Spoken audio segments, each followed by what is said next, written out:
Hi everyone, today's story is about a fox and a stork. The fox and the stork.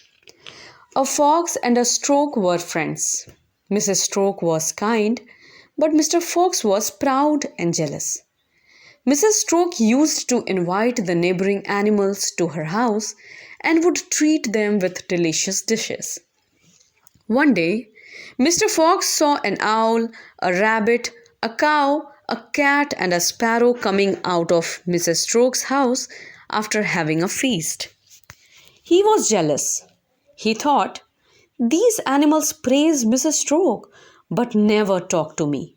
I am superior to this Stork. I will teach her a lesson." He went to Mrs. Stork and said, "Hello, Mrs. Stork. You are a great cook. Today, I would like to invite you to my house for dinner. Please do come as I will cook the food myself." Mrs. Stork happily accepted the invitation. Mr. Fox ran home and cleaned his house. He decided to serve his favorite soup. Mrs. Stork arrived on time.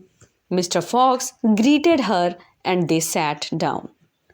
When it was time for dinner, Mr. Fox served soup in large saucer. He placed one of them in front of Mrs. Stork. Mrs. Stork had a long beak, so she found it difficult to drink soup from the saucer.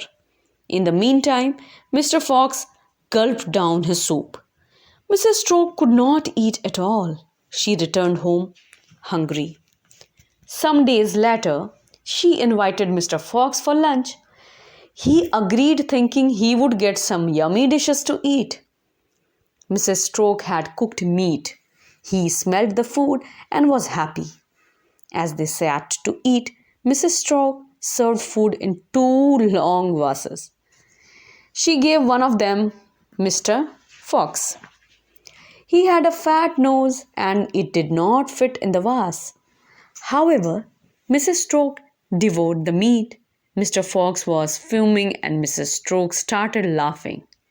She told Mr. Fox, "You should treat others in the same way you want them to treat you." So, what was the moral? The moral of the story was, do to others the same you would expect them to do for you. Thank you.